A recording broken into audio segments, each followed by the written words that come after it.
আসসালামু আলাইকুম। প্রিয় শ্রোতা মণ্ডলী, আজকের ওয়াজ নসিহত করছেন ফুরফুরা দরবার শরীফের পীরজাদা সাফেরি সিদ্দিকী।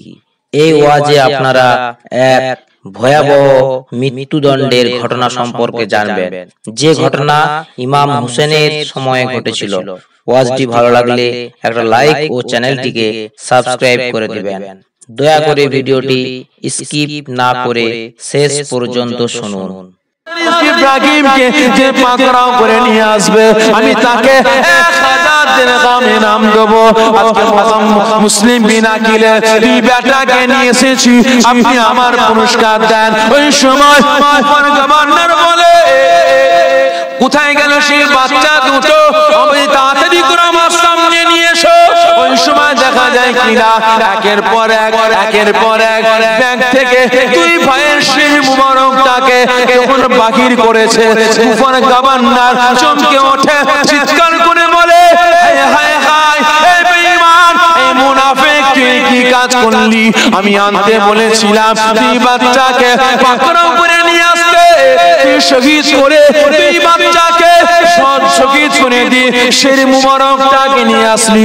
তবে শুনে রাখ, তুই হয়তো এমন একটা দিন আসবে, তুই ও টাকার লোভে পড়ে গিয়ে আমি কুফার গভর্নর আমাকে শহীদ করতে তুই দ্বিধাবোধ করবি না।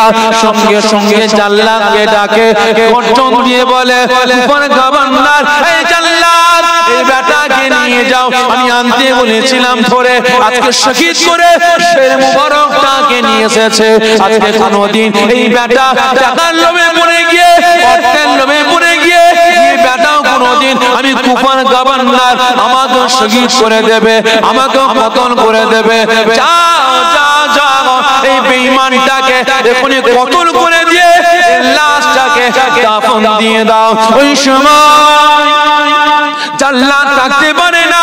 কুফার গভর্নর যখনই হুকুমটা দিয়েছে, মাসুম বাচ্চা বাচ্চা ছেলেদের শের মুবারকটা দেখে ওই সময় জাল্লাদ গুলো কাঁদতে কাঁদতে ওই সময় ওই বেঈমানটার হাত ধরে টেনে খিচড়ে নিয়ে ওই সময় ফাঁকা ময়দানে গিয়ে তাকে কতল করে দেয়।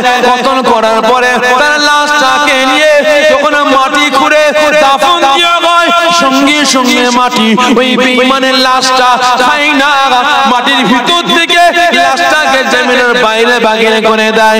আবার দাফন দেওয়া হয়, আবার মাটি বাইরে বাগিয়ে করে দেওয়া হয়, আবার দাফন করে দেওয়া হয়, আবার মাটি ওই সময় লাশটা বাগিয়ে করে দেয়। ওই সময় নবী পাক সাল্লাল্লাহু আলাইহি ওয়াসাল্লাম হুজুরদের সকল সাহাবারা ছিলেন। আর ওই সময় মুসলমানেরা থাকতে পারে না, আওয়াজ দিয়ে বলতে লাগে, এতটা গালিজ কাজ করেছে, আজকে এই বেঈমানের লাশটা মাটি খেতে চাইছে না, এই লাশটাকে সমুদ্রে ফেলে দেওয়া হোক, নদীতে ফেলে দেওয়া হোক। যখন বেঈমানের লাশটা নদীতে ফেলে দেওয়া হলো, সঙ্গে সঙ্গে নদীর পানি ঢেউ দিয়ে আবার জমিনে তুলে দেয়, আবার লাশটা নদীতে ফেলে, আবার লাশটাকে পানি ও ডাঙায় তুলে দেয়, আবার লাশটাকে নদীতে ফেলে দেওয়া হয়, আবার তৃতীয়বার ওই পানিটা লাফ ঠেলে ঠেলে ঠেলে ঠেলে লাশটাকে জমিনে তুলে দেয়। ওই সময় আনাগোনা শুরু হয়ে যায়, কি ব্যাপার কি ব্যাপার, মাটিতে দাফন দিলাম, এই বেঈমানের লাশটা মাটি খেলো না, পানিতে ফেললাম, পানি খেলো না, কি হবে, কি করা যাবে? ওই সময় কিছু কিছু মানুষ বলতে আরম্ভ করলো, এই বেঈমানের লাশ, এই মুনাফিকের লাশটাকে আর পানিও খাবে না, মাটিও খাবে না, একমাত্র আগুন খাবে। এখনই লাশটাকে পুড়িয়ে দেওয়া হোক। সঙ্গে সঙ্গে আগুন দিয়ে পুড়িয়ে দেওয়া হলো, আগুনটা ওই বেঈমানের লাশটাকে খেয়ে ফেললো। কুফার গভর্নর হুকুম করলো, যাও হুজুরদের ধর মুবারকটাকে নিয়ে এসো, ধর মুবারকটাকে নিয়ে এসো। চলে যায় একদল সেনা, ধর মুবারকটাকে নিয়ে আসবে। দেখা যায় কিনা সেনারা কি অবাক, সেনাদের বুকটা ফেটে যায়। হায় হায়, আমরা কি দেখতে পাচ্ছি, দুই ভাই জড়াজড়ি করে শের নাই শের বিহীন দেহ একে অপরে জড়াজড়ি করে নদীতে ভাসছে। ওই সময় দুই ভাইয়ের ধর মুবারকটাকে তুলে নিয়ে যখন রাজ দরবারে নিয়ে আসা হলো, সবাই তো চিন্তা করছে কোন ভাইয়ের শেরটা কি করে বুঝবো, কার শের আর কার ধর মিলাবো কিভাবে, মিলাবো কিভাবে। ওই সময় কাজী সাহেব থাকতে পারে না, দেখে কানতে কানতে বলে, কুফার গভর্নর আপনি হুকুম দেন আওলাদে রাসূলের লাশ মুবারক, ওই শের মুবারকটা যখন লাশ মুবারকের সঙ্গে ধরের সঙ্গে যখন লাগাবো, অটোমেটিক যে ভাইয়ের শের অটোমেটিক জোড়া লেগে যাবে। কুফার গভর্নর বলছে, কি আপনি বলছেন? হ্যাঁ, আপনি হুকুমটা দেন। ওই সময় যখন শের মুবারকটাকে নিয়ে একের মুহাম্মাদের সেটটা যখন নিয়ে আসা হলো, মুহাম্মাদের ধরের সঙ্গে লাগানো হলো, অটোমেটিক জুড়ে গেল।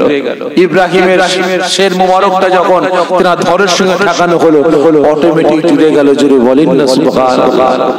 যে শহীদ করা হয়েছিল সে দাগটা পর্যন্ত আল্লাহ পাকের তরফ থেকে মিটিয়ে দেওয়া হয়েছিল। জোরে বলেন না সুবহানাল্লাহ। ভালো করে বুঝবেন। তাহলে আপনারা বলেন শহীদ করেছে কে? বলেন শহীদ করেছে কে? মুসলমান। কেমন মুসলমান? এই জোরে বলেন, ভেজা ভেজা। ভালো করে বুঝবেন। আজকে আমারও জবানে দরুদ, আপনারও জবানে দরুদ। আমিও আল্লাহ আল্লাহ জিকির করি, আপনি আল্লাহ আল্লাহ জিকির করেন। আমিও নামাজ পড়ি, আপনিও নামাজ পড়েন। আমিও রোজা রাখি, আপনিও রোজা রাখেন। আমিও তাসবিহ গুনি, আপনিও তাসবিহ গুনেন। আমিও শরিয়াতের কথা বলি, আপনিও শরিয়াতের কথা বলেন। কিন্তু আপনার আদর্শ, আপনার আখলাক, আপনার চরিত্র ইসলামের পক্ষে না, শরিয়াতের পক্ষে না। আপনার আখলাক, আপনার চরিত্র, আপনার আদর্শটা হচ্ছে ইসলামকে মিটিয়ে দেওয়া, ইসলামকে বিক্রি করা। ঠিক না বেটা? হচ্ছে না ভাই? সকলকে বলবো এখনো সময় আছে, এই মুনাফিকদের কাছ থেকে সরে আসো। ঈমান আমল আকীদা গুলোকে বাঁচান, কাজে লাগবে। আর না হলে সব শেষ।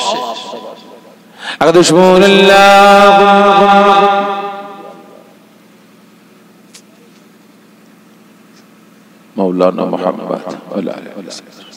তো ভাই সাহেব,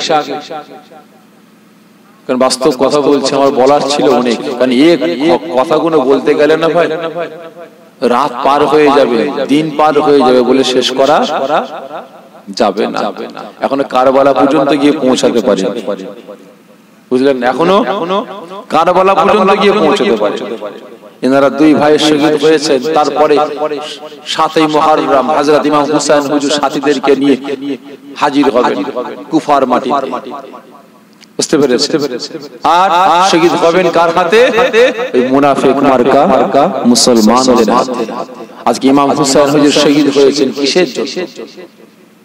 বলতে পারেন কিসের জন্য? জোরে বলেন কিসের জন্য?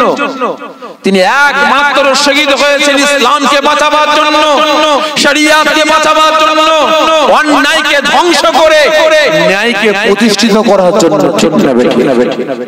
কিন্তু আজ আমি আপনি মুসলমান, তিনি যুদ্ধের ময়দানে নেমেছিলেন, তিনি লড়াই করেছিলেন, তিনি হাতে তরোয়াল নিয়েছিলেন, হাতে বল্লম নিয়েছিলেন। কিসের জন্য? অন্যায়কে ধ্বংস করে ন্যায়কে প্রতিষ্ঠিত করার জন্য। আর আজ আমি আপনি মুসলমান বলে দাবি করছি, আওয়াজ দিয়ে বলছি আল্লাহ রাসূলকে জানের থেকে বেশি ভালোবাসি। কিন্তু হলে কি হবে? আজকে আমি আপনি হাতে তরোয়াল নিচ্ছি, বোম নিচ্ছি, পিস্তল নিচ্ছি, লাঠি নিচ্ছি। আমার আপনার আদর্শ, আমার আপনার ক্যারেক্টার, আমার আপনার চরিত্র তৈরি করছি কিসের জন্য? অন্যায়কে ধ্বংস করে ন্যায়কে প্রতিষ্ঠিত করার জন্য না, অন্যায়কে ধ্বংস করে অন্যায়কে প্রতিষ্ঠিত করার জন্য। ঠিক না বেঠিক? সকলকে বলছি মুসলমান এখনো সময়, প্রকৃত মুসলমান হওয়ার চেষ্টা করো, কাজে লাগে। আর না হলে ওই নামে তালপুকুর ঘটি ডোবে না। নাম মুসলমান, কাজে জাহান্নামের কাঠ হতে হবে। কি ঠিক না বেঠিক?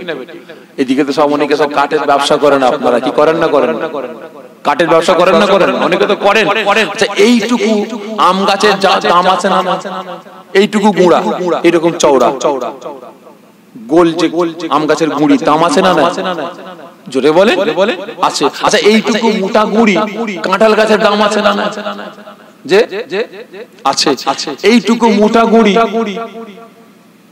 আপনার কি বলে জাম গাছের দাম আছে না? যে আছে। কিছু হোক চাই নাই হোক, দরজা জানলার বাতা হবে, খুললার পাল্লা হবে, কি ঠিক না বেটি? আর এত মোটা গাছ যে দুজন তিনজন বেড দিয়ে ধরতে পারবে না, সে লম্বা লম্বা ফল হয়, ডাল দিয়ে আলু দিয়ে রান্না করেন, কি নাম বলেন? লম্বা লম্বা ফল হয়, হ্যাঁ সজনে গাছ এইরকম মোটা। বলেন তো গাছের দাম আছে তো? কি উল্টো ও দাম নেই? যদি এইটুকু মোটা আম গাছ, জাম গাছ, কাঁঠাল গাছের দাম থাকতে পারে, তাহলে অত মোটা সজনে গাছ পালং হবে না? হ্যাঁ খাট হবে না? ফার্নিচার হবে না? তাহলে ওর স্থান কোথায়? জোরে বলেন কোথায়? যত মোটাই হোক ও ব্যাটার স্থান চুলো, ঠিক না বেটি? ওর স্থান চুলো জ্বলতে হবে। তা ঠিক ওই রকম ভাই খাঁটি মুসলমান হন, খাঁটি মুসলমান হন, আল্লাহ পাক নাজাত দেবেন। আর ভেজাল হবেন যেমনই হন না কেন, স্থান কিন্তু জাহান্নামায় হবে। প্রকৃত মুসলমান হন, প্রকৃত উম্মতে মুহাম্মাদি হওয়ার চেষ্টা করেন, নিজেদের চরিত্র আখলাক গুলোকে পরিবর্তন করেন। আল্লাহ পাক আমাকে আপনাকে সকলকে হেফাজত করেন। কারণ বলার অনেক ছিল, মুখতাসার করলাম। আসেন আমরা সকলে মিলে দাঁড়িয়ে রাসূল পাক সাল্লাল্লাহু আলাইহি ওয়াসাল্লাম হুজুরের দরবারে দুরূদ ও সালামের তোফা পাঠিয়ে দিই। ইয়া নবী